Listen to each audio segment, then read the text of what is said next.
There is a particular kind of alchemy that happens when a meal is prepared under an open sky. It is a return to something ancient and fundamental, where the simple act of cooking becomes a ceremony, a gathering point, a story told over the flickering dance of fire and the scent of wood smoke. For too long, this experience has been confined to a portable grill wheeled out from the garage, a temporary visitor on the patio. But what if we could build a hearth out there? A permanent, purposeful place that doesn't just accommodate our outdoor feasts but celebrates them. This is the vision of the wooden outdoor kitchen, a structure that is less an appliance and more an extension of the home's living heart, rooted not in foundation but in the earth itself. Imagine a space that feels both rugged and refined, built from the very essence of the landscape it occupies. At its center, the solid, unyielding presence of the grill or smoker, the modern keeper of the flame.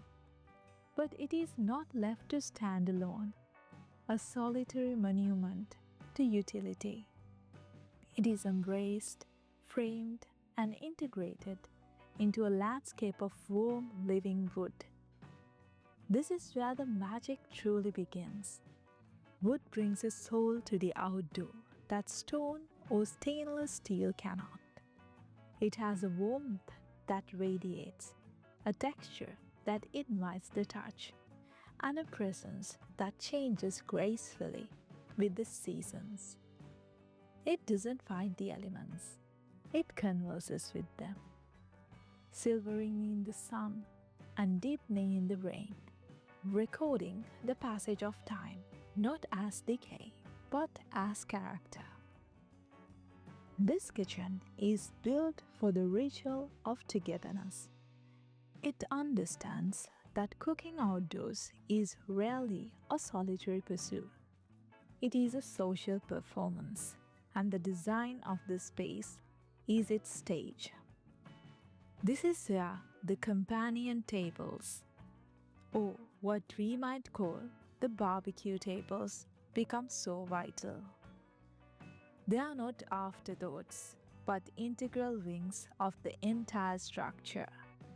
On one side, a generous prep table, its surface white and steady, offers a sacred space for the alchemy before the fire. This is where vegetables are chopped, spices are blended, and marinades are applied. The height is perfect, calculated to spare your back from the strain of bending, making the preparation not a chore but a dignified part of the process. The wood, perhaps a dense, tight-grained maple or a rich, oily teak, provides a smooth, resilient surface that is both a pleasure to work on and kind to the edge of a knife. And on the other side of the grill, another table awaits, the landing place, the resting spot. This is where the sizzling platters emerge from the fire, where the meat is allowed to rest, absorbing its own juices, and where the final sprinkling of salt or a brush of glaze is applied. This table bears witness to the transformation from raw ingredients to masterpiece. It is a table of anticipation, holding the feast just moments before it is served. Having these dedicated spaces, these two hands of the kitchen, creates a flow that is both intuitive and profoundly efficient, turning the act of cooking for a crowd from a frantic juggle into a graceful dance. The choice of wood for this outdoor hearth is a decision that speaks to both poetry and practicality. This is the legendary resilience of teak, a wood so dense with natural oils it can laugh at rain and sun, aging to a noble silvery gray that looks like sea-worn driftwood. A teak outdoor kitchen is a statement of legacy, a piece that promises to be the backdrop for generations of summer evenings. Then there is the rugged, honest charm of cedar, with its warm reddish tones and a scent that is very perfume of the forest.